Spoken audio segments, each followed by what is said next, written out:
안녕 친구들. 날씨가 차니까 올해도 다 간 느낌이네요.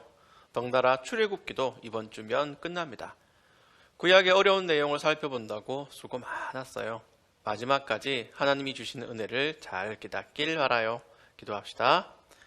하나님 아버지, 오늘도 출애굽기를 통해 저희의 신앙을 잘 돌아볼 수 있도록 도와주세요. 예수님의 이름으로 기도드립니다. 아멘. 오늘 본문은 사람 이름과 숫자만 보입니다. 도대체 무슨 깊은 뜻이 담겨 있을까 고민이 많이 되네요.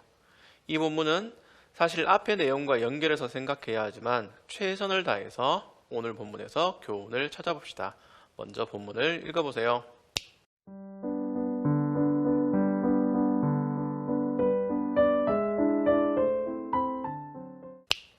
보세요. 뭔가 임팩트 있는 단어가 없지요?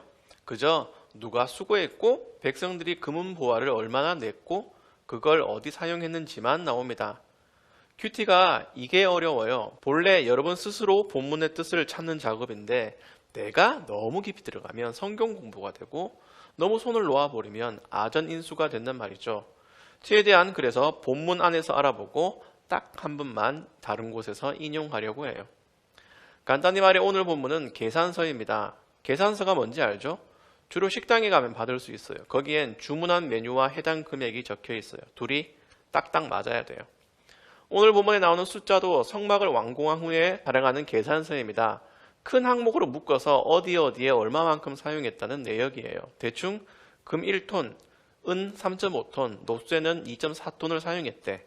요즘 시세로는 금 한 돈이 30만 원쯤 하거든. 한 돈이 겨우 3.75g이에요. 그러니까 1톤이라면 얼마나 가치가 큰지 짐작이 될 거예요.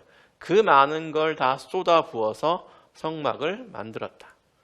성막이 뭐라고 했죠? 하나님의 집, 만남의 장소, 하나님과 사람의 약속이 있는 곳. 그런 성막을 만들 때 이스라엘 사람들은 먼저 자기들의 재산을 바쳤어요. 지난 금요일에 봤죠? 자발적으로 드렸어요. 이집트를 탈출할 때 은혜로 얻은 것들이라서 아낌없이 드렸대. 그러면 결국 하나님이 받으시는 건 두 가지가 된단 말이지. 돈과 마음. 이스라엘은 거지에게 동전 던지듯이 대충 드리지 않았고 그렇다고 뿅뿅 사랑하는 마음만 받아달라고 하지 않았어요. 돈과 마음을 같이 드렸어요. 우리 역시 하나님께 드릴 만한 요소가 정말 많은데 거기에 반드시 마음을 담아야 합니다. 인간이란 존재가 자발적으로 뭘 하는 게 정말 쉽지 않아요. 하지만 그렇게 되도록 훈련해야 됩니다. 우리는 하나님께 물리화학적 속성이 있는 어떤 물체를 드리기도 해야 되지만 습관적으로나 기계적으로 하면 안 됩니다. 마음 혹은 의지 혹은 정성을 담아야 돼요. 제일 간단한 예는 헌금이죠. 어떤 헌금도 교회가 자기 재산만 늘리려고 요구하지 않습니다. 돈 액수에 따라 받는 복이 달라진다? 만약 그딴 소리를 한다면 거짓 교회입니다. 그렇다고 여러분, 라면 사 먹고 커피 마시고 게임 결제할 돈이 있으면서 500원짜리 하나 헌금하는 걸 아까워해서도 안 돼요. 중요한 건 액수만 아니라 거기에 담긴 마음, 이 둘을 하나님께 드려야 합니다. 그런데 오늘 본문의 계산서는 거기서 끝나지 않아요. 이스라엘이 드린 게 하나 더 있습니다. 그건 바로 생명이에요. 그냥 여기 본문만 봐서는 지나치기 쉬운데 38장 26절을 보면요. 계수된 자가 20세 이상으로 60만 3,550명인 즉 성소의 세겔로 각 사람에게 은 한 대가 곧 반세겔씩이라고 해요. 개역 개정판을 가져왔습니다. 반세겔, 이게 생명의 대가예요. 30장 12절을 보면 네가 이스라엘 자손의 수요를 조사할 때에 조사받은 각 사람은 그들을 계수할 때에 자기의 생명의 속전을 여호와께 드릴지니 이는 그것을 계수할 때에 그들 중에 질병이 없게 하려 함이라. 무릇 계수 중에 드는 자마다 성소의 세겔로 반세겔을 낼지니 한 세겔은 20게라라. 그 반세겔을 여호와께 드릴지며. 하나님이 주신 성막 설계도에 이 항목이 나옵니다. 계수 중에 드는 모든 자, 곧 20살 이상 된 자가 여호와께 드리되 너희의 생명을 대속하기 위하여 여호와께 드릴 때에 부자라고 반세겔에서 더 내지 말고 가난한 자라고 덜 내지 말지며 너는 이스라엘 자손에게서 속전을 취하여 회막 봉사에 쓰라. 이것이 여호와 앞에서 이스라엘 자손의 기념이 되어서 너희의 생명을 대속하리라. 더 좁혀서 비교해 볼까? 계수 중에 드는 모든 자, 곧 20살 이상 된 자가 여호와께 드리되.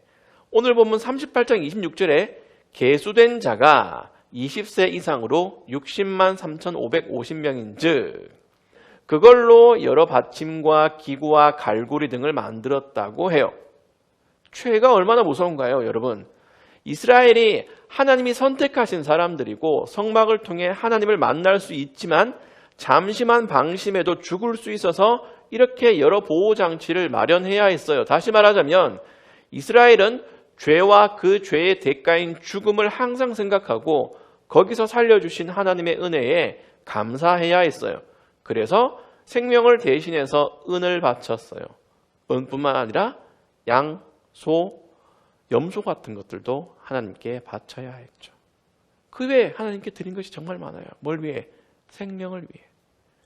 즉 하나님의 계산서에는 사람들의 돈과 마음과 생명까지 포함되어 있었던 거예요. 이스라엘은 성막을 만들 때 그렇게 전부를 다 바쳐야 했어요. 앞에서 살핀 돈과 마음처럼 우리 생명도 당연히 하나님께 드려야 합니다. 이스라엘이라고 죄를 눈 감아 주신 것도 아니고 우리라고 더 엄격하게 하시는 것도 아니에요. 누구든 공평하게 죄 때문에 죽습니다. 그러나 거기서 구원받은 사람은 하나님의 은혜로 거저 사는 인생과 같기 때문에 항상 감사하는 게 당연하죠. 돈과 마음을 담아 헌금도 하고 헌신도 해야 돼요. 이스라엘처럼 돈으로 목숨값을 대신하라는 게 아니라 하나님이 원하시면 내 생명조차 드릴 수 있다는 각오로 살아야 하는 겁니다. 그렇다고 남자나 여자 전부 목사나 사무나 선교사가 되라는 게 아니에요. 어디 아프리카 가서 순교하라는 게 아니에요. 자기 자리에서 내 가치보다 하나님의 가치, 내 명예보다 하나님의 명예를 높이는데 더 신경을 쓰며 살아도 충분합니다.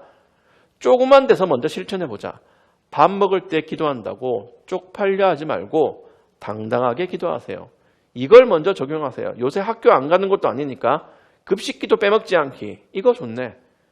그런 소소한 것에서 하나님을 먼저 드러낸다면 그 인생 자체가 하나님께 전부 드림이 되는 고귀한 금은보화가 될 겁니다. 모두 황금 같은 인생이 되길 바라요. 기도합시다. 하나님, 오늘도 말씀을 가르쳐 주셔서 감사합니다. 저희의 인생이 빛나기 위하여서 하나님을 먼저 빛내는 그런 자들이 될 수 있도록 도와주세요. 저희들의 생명을 살려주신 하나님께 항상 감사하는 마음으로 전부 드릴 수 있는 인생이 되게 해주세요. 예수님의 이름으로 기도드립니다. 아멘.